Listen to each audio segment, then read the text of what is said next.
Hello मेरे प्यारे board exam के दोस्तों, इस बार का एग्ज़ामिनेशन 2025 के लिए आप लोगों की तैयारी बहुत बेहतरीन हो चुकी होगी, ये मुझे पता है। तो चलिए आपके तैयारी में थोड़ा और निखार लाया जाए। आज मैं कुछ इंग्लिश के महत्वपूर्ण प्रश्न बताने वाला हूँ जो आपके बोर्ड एग्ज़ाम 2025 बिहार बोर्ड के लिए बहुत ही ज़रूरी होगा। तो चलिए बिना देर के हुए इस वीडियो को स्टार्ट करते हैं और जानते हैं कि क्या है कुछ महत्वपूर्ण प्रश्न।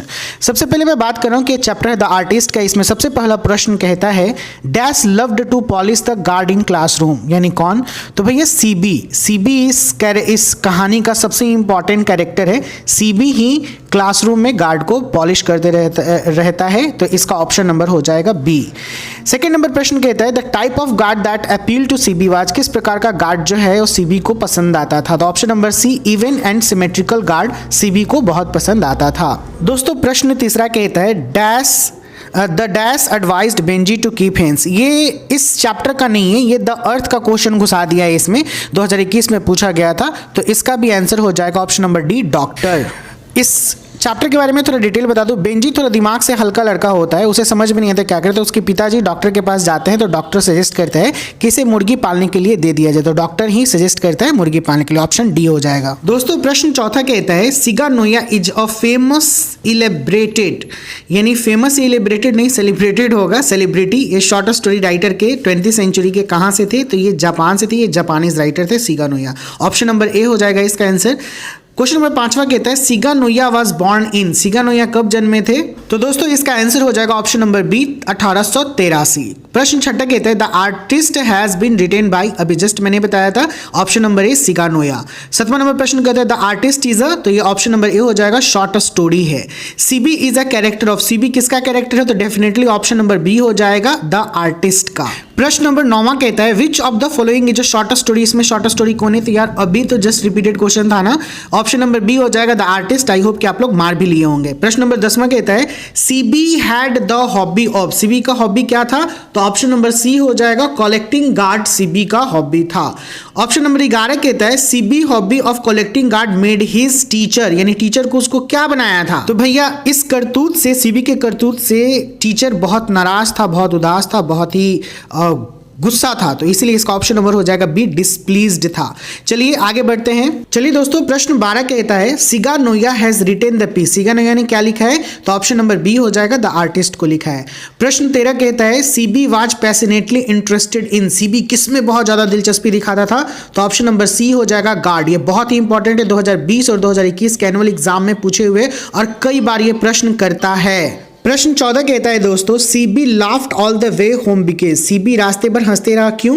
क्योंकि उसे अपनी गलती का एहसास हुआ था। तो ऑप्शन नंबर बी हो जाएगा, रियलाइजिंग हिज मिस्टेक, क्योंकि वो जब समुद्र पे गया था तो उसे एक टकला आदमी दिखाई दिया था और उसे में भी वो गार्ड देख रहा था, इसीलिए वो हंस रहा था।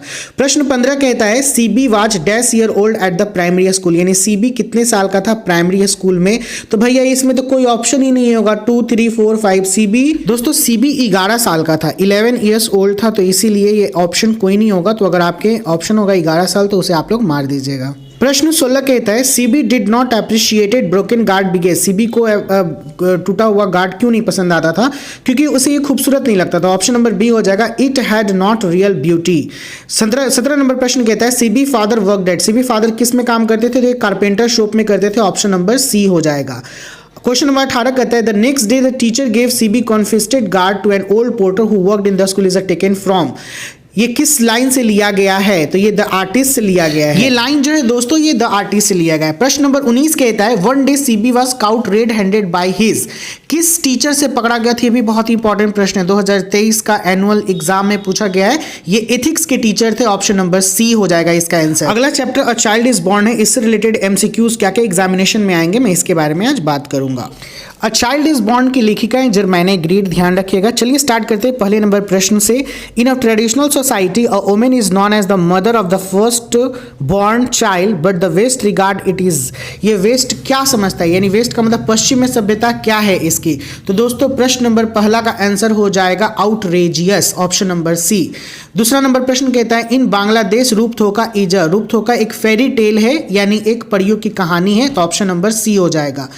क्वेश्चन नंबर तीसरा, अभी जस्ट मैंने बताया who has written a child is born, तो ऑप्शन नंबर सी हो जाएगा जर्मैने ग्रियर, इसकी लेखिका है। दोस्तों प्रश्न नंबर चौथा कहता है in Bangladesh children are looked after by, children किसके द्वारा देखा जाता है, तो होल फैमिली के द्वारा, बच्चे जन्म लेने के बाद होल फैमिली, यानी ऑप्शन नंबर सी इसका आंसर हो जाएगा। प्रश्न नंबर पांचवा कहता है the ways of managing child birth in traditional family societies are, तो दोस्तों इसका ऑप्शन हो जाएगा option number A many and varied. प्रश्न नंबर छठा कहता है in many traditional societies women still go forth from their mothers house at a marriage to live with, किसके साथ रहने के लिए, तो डेफिनेटली ऑप्शन नंबर हो जाएगा इसका दोस्तों D, her mother in law. दोस्तों प्रश्न सातवां कहता है in many traditional societies the relationship between mother and the child is, तो दोस्तों इसका ऑप्शन नंबर हो जाएगा ए मोर इंपॉर्टेंट।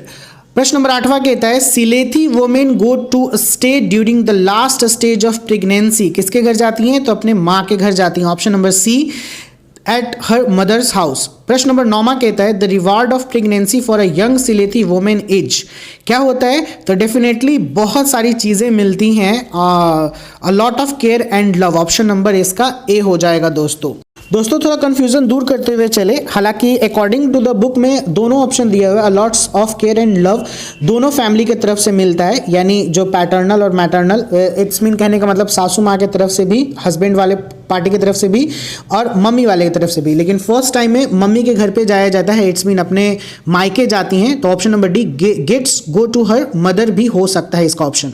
इतनी बातें करने के पीछे रीजन दोस्तों ये है कि अगर ऑप्शन ये दोनों में से कोई एक रहेगा तो आप एग्जामिनेशन में मार दीजिएगा। प्रश्न नंबर 10वां कहता है during pregnancy a woman prefers her mother's house because, इसका दोस्तों ऑप्शन नंबर ए हो जाएगा she gets proper care there, क्योंकि वहां पे उन्हें देखभाल बहुत ज्यादा अच्छे से मिलती है। दोस्तों प्रश्न 11 कहता है when a baby is born it is an occasion of Joy for, किसके लिए, द होल फैमिली के लिए ये पूरा बढ़िया जॉय का माहौल होता है, तो ऑप्शन नंबर डी हो जाएगा इसका आंसर। 12 नंबर प्रश्न कहता है जर्मैने ग्रियर वाज बॉर्न इन, कब जन्मी थी ये, तो दोस्तों इसका ऑप्शन नंबर सी हो जाएगा 1939 में जन्मी थी। Sex and destiny is work of, किसका काम है, तो ऑप्शन नंबर ए जर्मैने ग्रियर का काम है। Sex and destiny the human politics जो है इस तरीके से ये लिखी है और यही इसी से लिया गया ही ये चैप्टर है। प्रश्न 14 कहता है अ child is born is, child is a born एक क्या है, तो दोस्तों इसका ऑप्शन हो जाएगा ए एन एस्से है। तो दोस्तों आज के सेशन का आखिरी प्रश्न, a woman has to observe various custom and ritual during pregnancy के दौरान बहुत सारे रिचुअल्स एंड बहुत सारे कस्टम्स को देखना पड़ता है, झेलना पड़ता है, तो इसका ऑप्शन नंबर हो जाएगा ऑप्शन डी प्रेगनेंसी। दोस्तों आई होप कि ये वीडियो आपके लिए बहुत ही इंफॉर्मेटिव रहा हो। इतने से प्रश्न अगर आप लोग कर लीजिएगा तो एग्जामिनेशन में डेफिनेटली इन चैप्टर से आने वाले प्रश्न नहीं छूटेंगे। दोस्तों लाइक करते रहिए वीडियो को, इसी तरीके से मेरे मेहनत को। बहुत जल्द मिलते हैं नेक्स्ट वीडियो के साथ और कुछ और क्वेश्चन के साथ। Bye bye, take care, see you soon.